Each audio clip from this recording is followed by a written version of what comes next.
If you want to stay up to date with all current hip-hop events and releases, make sure to subscribe and become part of this community. Oh, and also, go cop that fresh merch and listen to my new album in the description. Let's talk about this newly surfaced video of Ally Lotti talking about Juice WRLD's death, because there's a lot of interesting stuff that she says in this new leaked video, and I thought it would be kind of, interesting for everybody to kind of get caught up on what's been happening and just, see the whole context of this. So let's jump straight into this and see what she had to say.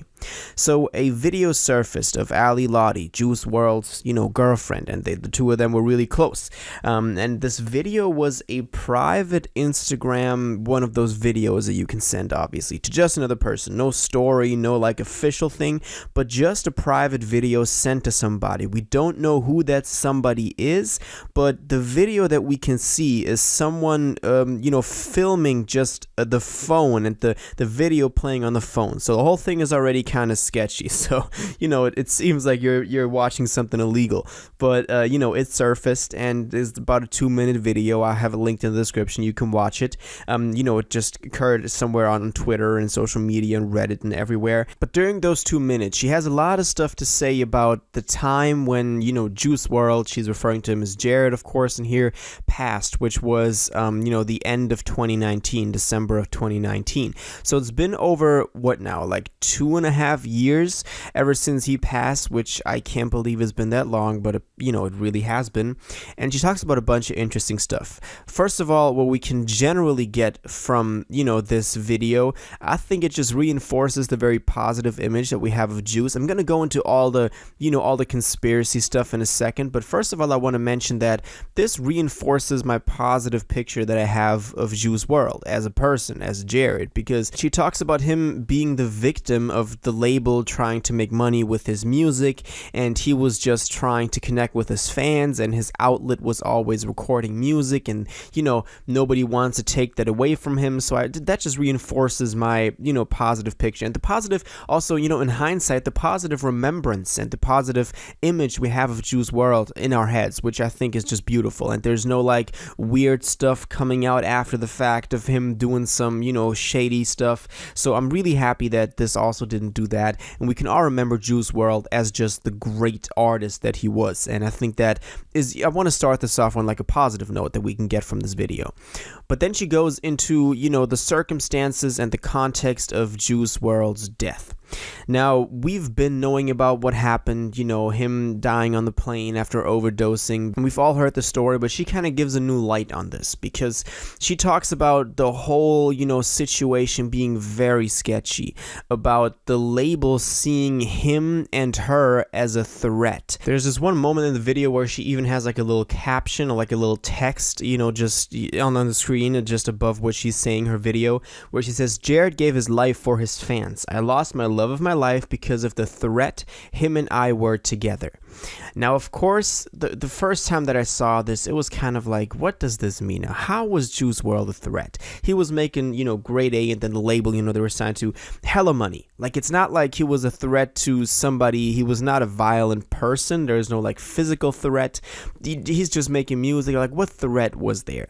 And I also found it kind of weird that she was putting herself in there as well. That she said that the two of them as a duo were the threat, because they were the ones that were, I don't know, challenging something, being rebellious. But that's not how I, interpreted it while he was still alive or while they were still together. That was never something that I thought was what that was about. So herself, portraying herself as a threat, I thought at the first moment, I was like, maybe she's just kind of portraying herself as too important for this. And this further manifests in another little caption that she has, where she basically just says, "If I'm gone, they have no one in their way. They can make up any story they want.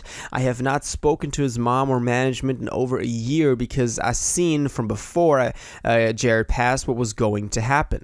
So again, she's portraying this image as if Jared and her knew something that others didn't and other people wanted them not to reveal it. What's interesting is also that she ends the video by saying that she's going to take this to court. So we're probably going to see a lot more unraveling in the whole story of this. So that's going to be also very interesting to see how this turns out. There's not much we can kind of speculate or get a good like real fact check on, because so far we just thought that, you know, he overdosed on the plane after landing and, you know, not wanting to get convicted for what he had on the plane. And I was Ally Lotti with him on the plane? I'm not sure. I think she was. And that's just how it all happened. He was rushed to the hospital and then died later on. But if this whole thing was set up, which, you know, a lot of people already speculated, some people even say that she was the one that killed, you know, Juice WRLD. But then this has a whole nother depth to it, and a whole nother, you know, kind of discussion we can have over why would a label get involved in this? Why would a label see Juice WRLD as a threat? She says in the video that the reason the label saw him as a threat, or the reason why the label was, you know, kind of had enough of him, was that they said, okay, you made enough songs, and we can see this with all the posthumous releases. Juice WRLD has a bunch of songs unreleased. He's made enough songs, now they can just capitalize off of those songs that are still unreleased but that he has recorded, and then, you know, he's not needed anymore. You know, he recorded all the songs, he's not needed anymore, and he can basically just, well, to kind of put it very cruelly, but he can just die. And that's exactly what happened. So if that part of the story actually turns out to be true, then there's a whole bunch of legal stuff gonna happen. Then there's a whole bunch of backlash against everyone that's now, you know, putting out his posthumous, you know, music. There's, you know, his estate, his management, Lil Bibby being involved in this as well. That's gonna get a really weird turn on how we view also the posthumous releases after that. So it's like this throws up a whole nother mystery of what's happening. I'm really not sure what stand I should take in this. Like, I thought that I agreed with the factual evidence that we had. People always interpret more into this. A lot of people always say that there's more to a story than there actually is.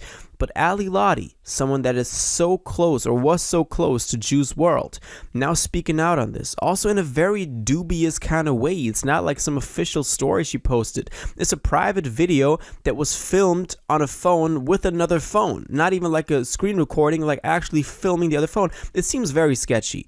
Like, you know, somebody could have paid her to do this and then just put it out like that. But if she's going to take it to court, I think we're going to see a lot more unravel in the story, and it's going to be very interesting to see how this turns out.